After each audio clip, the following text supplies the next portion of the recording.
Greetings. My name is Louise Dente, and I welcome you to yet another edition of Cultural Caravan. At our last segment, we had a chance to meet Queen Mother Betty Dopson. She is a powerhouse in the New York community as well in Ohio, where she's originally from. But she told us about her early upbringings, her father, the perseverance of her father and mother, as well as how she met her life partner. Now we're going to move on to some other segments. But welcome back, Sister Betty. Oh, thank you for having me back. Well, we are ready to continue with our journey, and I'm going to start off with our first. At the last point, I want you to tell us about after marrying your life partner. You also went on to do lots of things in terms of becoming a PR person at Harlem Hospital. Am I correct? Correct. Okay. So tell us about the work with at Harlem Hospital briefly, as well as how that led to the founding of CEMOTAP.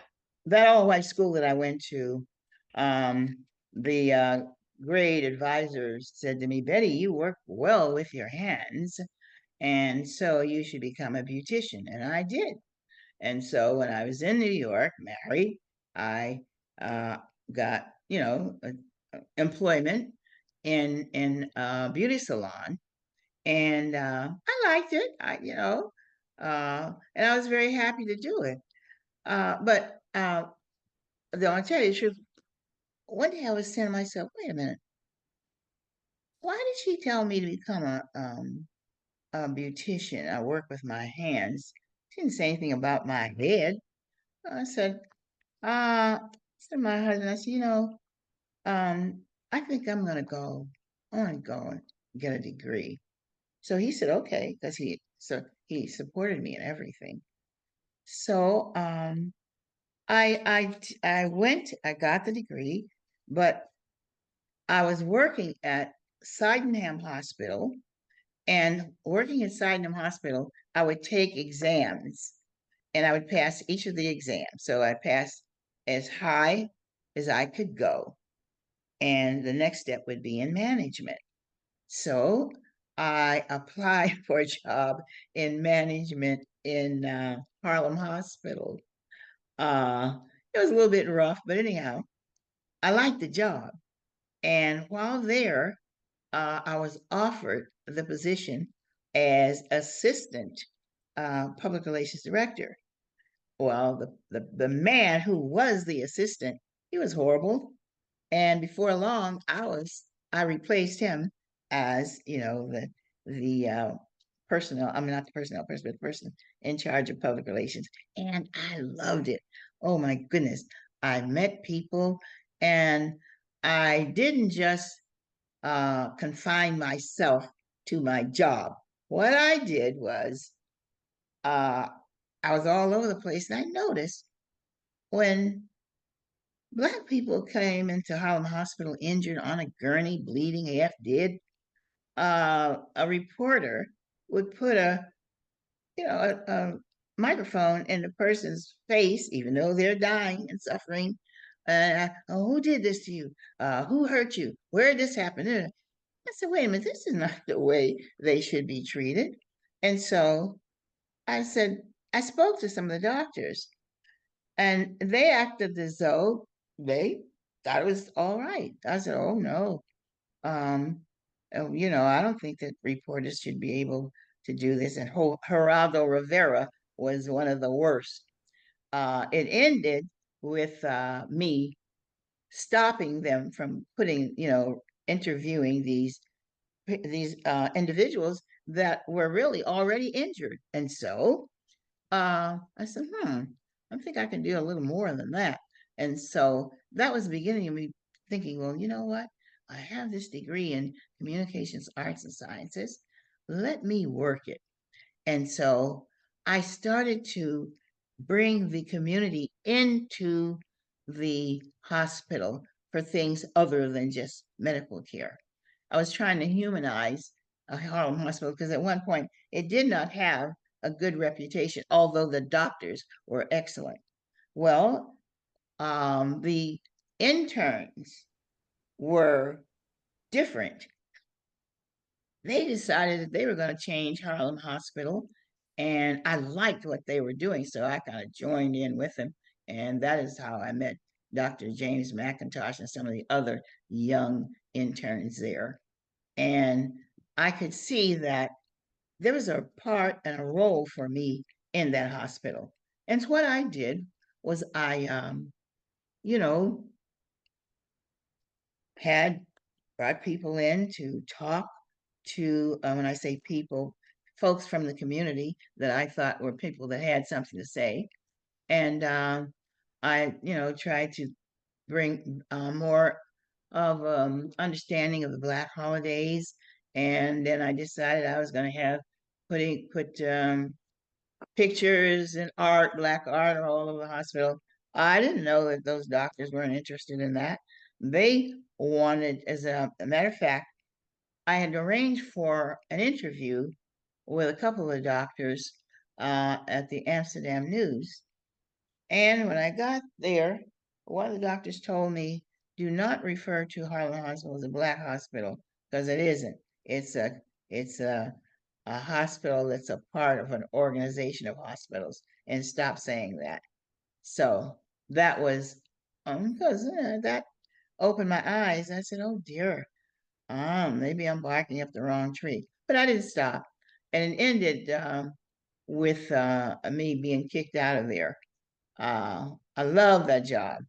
And I'll say this to anybody: when you have a job that you love, it makes life so much easier for you. Mhm. But it wasn't I started the organization, and the organization grew so quickly. Within less than a year, we had 1,000 members. And CEMOTAP, the Committee to Eliminate Media Offensive to African People. You began as the PR person in from Sydenham to Harlem Hospital, and Yes. then over Mm-hmm. your tenure, you met Dr. James McIntosh, who became another co-founder of this organization. Mm-hmm. What actually inspired you and Dr. McIntosh to form this organization, which is still standing after how many years? You're over 36 years. 36 years, and you're about to Mhm. celebrate the anniversary on November 16th, Yeah, 2024, right. 36 years. Tell us, what were the circumstances that led to you, Dr. McIntosh, and look, we got to do this. The need media was horrible to Black people. The newspapers were awful. Television was awful. The first 15 minutes of every newscast, it showed young Black men being arrested, not some not so young being arrested. And we were written about almost as if we were subhumans. So the need was there. And it was staring me in the face by the way that they were treating the patients that was coming into Harlem Hospital. And there was a need to organize. If you're going to make a difference in anything, you got to organize your thoughts and your actions. And so we did some of the things that should still be going on that we're doing less of and we need to return to it. We would hold our own investigations. We investigated how Blacks were treated in media. And when we found that some of the language was offensive and the descriptions were offensive, then that is when we decided that we would confront these people. And this led us, having a very successful protest against the New York Post. We had a Postbusters campaign that ended up with them losing over 200,000 readers. We had a confrontation with Bloomingdale's for the way that they were advertising clothing for young Black children. There was just so many areas. It was there. We didn't have enough time to do all the things that we needed to do. We found out though that our community supported us, and so we were holding our meetings in my church. It was St. Albans Congregational Church, which was kind of, very well-known church, and members had kind of, weren't looking too kindly on people looking like us, and, holding signs and walking around and protesting this and that and the other. So we were uh, kind of asked to leave the church. That led us to say, well, we have to buy our own place. And we did. We put our pennies, dimes, nickels, dollars together, and we were able to buy CEMOTAP. We have a CEMOTAP Center. We also used our strength of our numbers to support Black folks in media. Gil Noble was one of those individuals. Um, my church, I must say, held the first ever rally in front of WABC TV in support of Gil Noble. And uh, not only was in support of Gil Noble, we were very much concerned with the fact that the runner in the marathon, this runner, I believe he was from, I think he was from Ghana. But anyhow, he won the marathon, but the cameras were focused on the white guy that was, you know, bringing up the rear. And so we had several demonstrations there at WABC TV. And I like to say we had a role in keeping Gil Noble in his position until, his health failed him. So we stayed busy. We were busy trying to educate our community, and we were busy letting Black folks know you don't have to take the insults and the things that you have been taking in terms of allowing Black people to be treated as second-class citizens in media, all forms of media, electronic, print, all forms of media. We felt that we had enough energy and enough information and enough research to make a difference in the way we were being portrayed and displayed in media. Mhm. Yes, and and you certainly did. And I know that the late Gil Noble really appreciated that community support and how you and the brothers and sisters at CEMOTAP really supported conscious, cultural, pertinent media. And so that spirit of sort of supporting has really had a sound, a drum throughout the community. And I know that over the years, CEMOTAP has done many things, charitable things in terms of giving out gifts and toys to children through the holidays, to supporting brothers and sisters and organizations throughout the years, and many, many more things, and also your annual celebration of your anniversary. When you think about the 36 years strong, now where many organizations are no longer with us, CEMOTAP still stands strong. What do you attribute to that strength and the foundation that both you and Brother McIntosh to keep CEMOTAP a strong beacon of hope in our community? Oh, that's easy. There are those individuals that became members of the CMOTAP executive committee, and the Black community was so supportive. When we started, we said we would never take a dime from outside our community. We were offered money that we turned down. Mayor Koch, believe it or not, he tried to give us $25,000 and we wouldn't take it. We said thank you, but no thanks. But we were offered money from various other sources. People would say, well, if you really want to grow and be as effective as you can be, we can help you to do that. And we would thank them, but we decided that we would do this our way. By us not taking any money from outside our community and by our community supporting us in the way that it did, we were able to grow. We were able to expand our operation.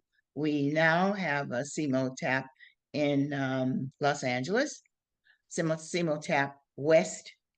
And here, when I moved back to Ohio, we started a CEMOTAP Ohio, and Mm, and we collaborated with other organizations that we felt were really working on our behalf. So mhm, we felt that we didn't have to take money from outside our community, and we didn't, and our community has always supported us. I don't know if mm, there's that many organizations that can say that, because people is, they start an organization, they want to get a grant here and a grant there, and then people tell you, well, you can't take this and you can't do that, and we have to see your membership list. We didn't go through any of that, and I think that's one of the reasons why we were able to stand strong and represent our community well, as and represent our ideas and our ideals well. mhm. With the remaining minutes left, Sister Betty, I just want there are brothers and sisters sitting in the audience listening to your powerful story who need to understand what motivates, why this has to continue, why they need to consider picking up the baton. So, as you speak and reflect on those generations to come coming forward, what message would you like to leave to that brother and sister sitting in the audience in terms of their responsibility to keep going? Read your history, learn your history. Some of the greatest men and women that ever lived were African people. Learn what they endured in order for us to live the way we live today. Understand that you are not a second class citizen. And you do that by, um, you know, strengthening yourself with the understanding of what you can do and what you will do, and understand that you don't change things overnight. It's a long haul, it's a long struggle. Every person that considers themselves to be an African should look to the leaders of African ancestry that were proud of it. Some of the greatest people in the world, and I had the pleasure of knowing many of them. Dr. John Henry Clark, um, Dr. Malefi Asante, um, Dr. Yusuf bin Yakman, Glenn, um, you know, Gil Noble, and just they were just so, and men and women, that they were busy at the time that I was coming up. There was First Rural, and Sister Kef and Brother Bill, and they would have every Saturday. The church would be packed with people eager to learn about their history, their achievements, and who they are. And some of that still remains, and some of that will always remain. The world has changed, you wish sometimes that things were a little bit different. I know I do. But a lot of that is because of the era that I was born and raised in. The world has changed. You got to change with it. But there are some basics: truth, understanding who you are, treating people the way you want to be treated, understanding who the enemies are, and working on behalf of your race. That's what we have always done and what we always will do, just changes the methods, it seems to me, in which we do them. My sister, I just want to say on behalf of Cultural Caravan and those millions of brothers and sisters out there in the audience, and just want to say thank you, Asante Sana, for your many decades of service to our community by the example, just by your own life story, in terms of standing on truth, fighting a fighter for our people, for the dignity of our ancestors, and for those to come. And we thank you for sharing your wonderful story of inspiration that will inspire generations of our people to continue to walk in dignity and strength. So, on behalf Okay. of Cultural Caravan, I just want to say thank you for joining us. Thank you for Okay, your and continued. I want to just add a couple things that I think would be important. Um, Living 90 is a blessing. Somehow this society has tricked women, particularly Black women, into believing that age is a disease. It is not. It is a blessing. So I'm speaking primarily to the sisters who are now adorning themselves in ways that could be better. Uh, know who you are, embrace who you are, love who you are, and do not fear age, because I'm telling you, I'm there and I know it's a blessing. Mm, thank you for that. So important. So important. I must say, recently, the oldest living person in this country. She was 115 years old, and she was a woman of African ancestry. So just tell you the Hey, power of us, and certainly walking in dignity in that store. So we thank you for your continued inspiration, and we look forward to opportunities to talk to you about the many, many things, including these wonderful plays and stories. I'm also trying to encourage our dear sister to encapsulate this in a wonderful book. Maybe hint, hint. Thank you, well, sister. I thank you for that. I thank you, Louise, for the work that you do. The Since I've been here in Ohio, I've been writing plays and really directing plays. Oh, and I love it. And I, I s- I haven't studied playwriting, but I always love plays. And I said, I can do that. And I must say that they have been very successful. So don't um, circumscribe yourself. If you see something you like it, you can do it. And that's how I feel. So uh, writing my plays and my poetry stories, that's what I'm doing now. But that book, Louise, I'm going to work on it because you have encouraged me to do so. So I'll let you It's know. right there. You got to see it, that story.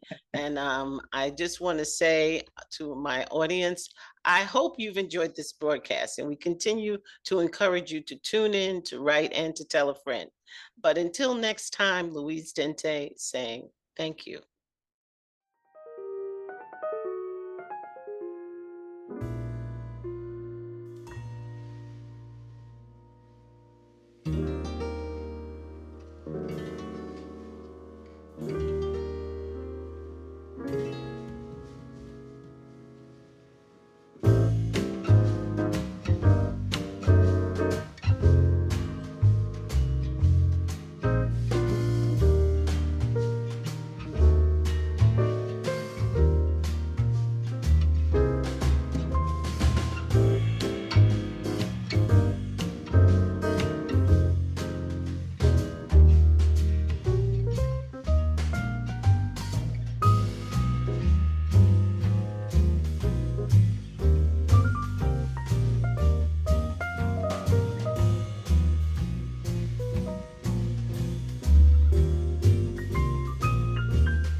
Cultural Caravan TV can be seen 24/7 on youtube.com at ccptv.org/Louise Dente or Roku TV. Get the Roku TV phone app for Android and iPhones to the Cultural Caravan past and present episodes.